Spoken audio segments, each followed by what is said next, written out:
किन्नर चुड़ैल। गोरखपुर नाम का एक गांव हुआ करता था। उस गांव में ज्यादा लोग नहीं रहते थे। उस गांव में एक गर्भवती विधवा औरत रहती थी। उस औरत का नाम कमला था। कमला अपने घर में अकेली रहती थी।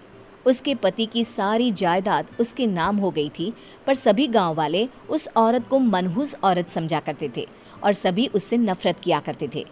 एक बार कमला राशन की दुकान पर खाने का सामान खरीदने जाती है। भैया जी, जरा 1 किलो दाल चावल देना। अरे हाय हाय हाय हाय हाय हाय!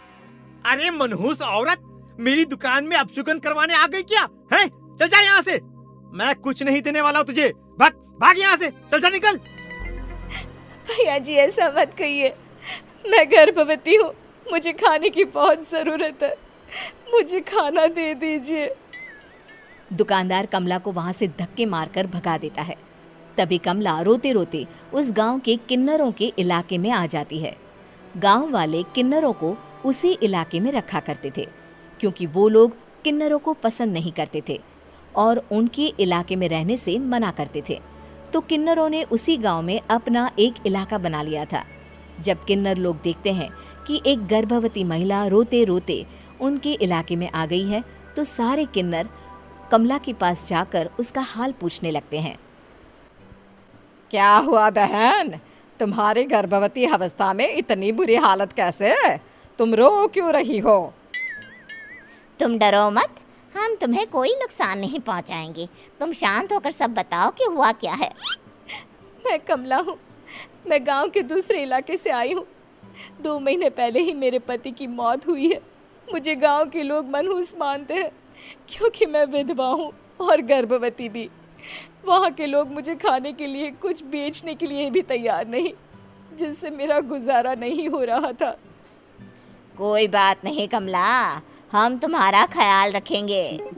किन्नर लोग कमला को एक खाली घर में रहने के लिए जगह दे देते हैं और उसकी देखभाल भी करते हैं। कुछ ही महीने बाद कमला अपने बच्चे को जन्म देती है, पर अफसोस, कमला बच्चे को जन्म देते ही अपनी जान गंवा देती है। जब सब किन्नर बच्चे को देखते हैं तो बहुत खुश हो जाते हैं, क्योंकि वो बच्चा भी किन्नर ही था। कमला ने एक किन्नर बच्चे को जन्म दिया था। अब इस बच्चे की देखभाल कौन करेगा? हम तो इस बच्चे को गांव के दूसरे इलाके में भी नहीं भेज सकते। और तो क्या हुआ, इस बच्चे की माँ नहीं रही तो हम इसे पालेंगे। अब ये हमारे इलाके में रहेगा, हमारे साथ रहेगा। फिर वो किन्नर उस किन्नर बच्चे को गोद ले लेते हैं, उसका नामकरण कराते हैं। उस किन्नर बच्चे का नाम शक्ति रखा जाता है। देखते ही देखते शक्ति बड़ी होने लगती है। उसके रंग रूप बहुत सुंदर थे। वो बहुत सुंदर किन्नर दिखती है। एक दिन शक्ति एक किन्नर से पूछती है, माँ जी सुनिए ना, ये गांव के दूसरे इलाके में भी तो लोग रहते हैं, तो हम वहाँ क्यों नहीं जाते?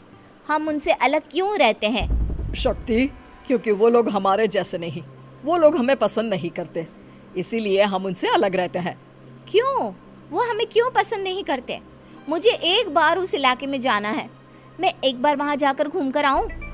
शक्ति, खबरदार, जो तू उस इलाके में कभी भी गई तो अपनी जान नहीं गंवाना चाहती तो उस इलाके में कभी कदम भी नहीं रखेगी, समझी? इतना कहकर वो किन्नर वहाँ से चली जाती है। शक्ति उस किन्नर की बात सुनकर बहुत रोती है। माँ जी, ऐसा कैसे कह सकती हैं? उन्होंने इतनी सी बात के लिए मुझे इतना डांटा। अब तो मैं उस इलाके में ज़रूर जाऊंगी। फिर एक दिन शक्ति गांव के दूसरे इलाके में चुपके से जाती है। ये लोग तो हमारे जैसे ही इंसान हैं, तो ये हमसे नफरत क्यों करते हैं? जब शक्ति उस इलाके में पहुंचती है तो गांव के सारे आदमी उसके रूप से मोहित हो जाते हैं। वो लोग ये अंदाज़ा नहीं लगा पाते कि वो किन्नर है। शक्ति की सुंदरता देखकर सारे गांव वाले उसकी तारीफ करने लगते हैं। तभी गांव का चक्कर लगाने गांव के जमींदार का बेटा हर्ष वहां पहुंचता है। हर्ष भी दिखने में बहुत सुंदर होता है। जब हर्ष ने शक्ति को देखा तो वो भी उससे मोहित हो गया, और जब शक्ति की नज़र हर्ष पर पड़ी तो वो हर्ष को देखकर मोहित हो गई। आपको पहले कभी इस गांव में देखा नहीं। इस गांव में आप नए हैं क्या? जी नहीं, वो मैं बस। तभी शक्ति बोलते बोलते रुक जाती है और मन में सोचने लगती है, अगर मैंने इनको बता दिया कि मैं दूसरे इलाके से आई हूँ, तो वो समझ जाएंगे कि मैं किन्नर हूँ, इसलिए मुझे इनसे झूठ ही बोलना पड़ेगा। शक्ति हर्ष को कहती है, जी हाँ, मैं इस गांव में नई आई हूँ, यहाँ अकेली रहती हूँ। वैसे आप कौन है? आप भी इसी गांव में रहते हैं? जी हाँ, मैं इस गांव के जमींदार का बेटा हूँ। आपको किसी भी चीज की जरूरत पड़े तो आप मुझे बता देना, मुझे अच्छा लगेगा। ऐसे ही शक्ति और हर्ष एक दूसरे से रोज मिलने लगते। वो दोनों अपने प्यार का इजहार करने एक दूसरे से मिलने जाते हैं। तभी शक्ति का पीछा करते करते एक किन्नर वहां आ जाती है। शक्ति, मैं तुमसे बहुत प्यार करता हूँ। मैं तुमसे शादी करना चाहता हूँ। क्या तुम मुझसे शादी करोगी?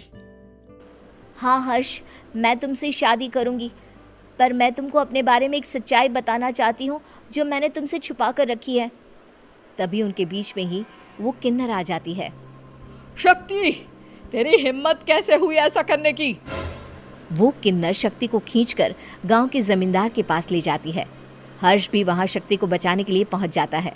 जमींदार शक्ति और हर्ष के प्यार के बारे में सुनकर गुस्से में आ जाता है और शक्ति को गांव के बाहर निकालने की सजा देता है। शक्ति ये बात सहन नहीं कर पाती और कुएं में कूदकर अपनी जान दे देती है। जमींदार हर्ष की शादी गांव की एक लड़की से करवा देता है, पर हर्ष इस शादी से खुश नहीं होता। शक्ति अपना बदला लेने के लिए मरने के बाद किन्नर चुड़ैल बन जाती है। अब मैं इन गाँव वालों को नहीं छोड़ूंगी, अब इनसे मैं अपने प्यार का बदला लूंगी। किन्नर चुड़ैल गांव वालों को परेशान करना शुरू कर देती है। एक बार वो रात को गांव के खेतों में पहुंच जाती है और वहां आग लगा देती है। सारी फसल जल के राख हो जाती है। जब एक आदमी रात को उठकर देखता है कि खेत में आग लग गई है तो वो वहां पहुंच जाता है। वो देखता है कि खेतों के बीचों बीच एक किन्नर चुड़ैल खड़ी है और वहां खड़े होकर ताली बजा रही है। गांव वाला किन्नर चुड़ैल को देखकर बेहोश हो जाता है। जब सुबह उस आदमी को होश आता है तो वो सीधा जमींदार के पास जाता है। अरे जमींदार साहब, अरे वो किन्नर चुड़ैल ने मेरी सारी फसल जला दी। अब मैं क्या करूंगा? क्या होगा मेरा? जमींदार चुड़ैल किन्नर का नाम सुनते ही सब कुछ समझ जाता है। अब वो बहुत डर जाता है। उसी रात को जब जमींदार डर के मारे अपने कमरे में सो नहीं पाता, तभी वहां अचानक से किन्नर चुड़ैल आ जाती है। किन्नर चुड़ैल जोर जोर से जमींदार के आगे खड़ी होकर हंसने लगती है और ताली बजाने लगती है।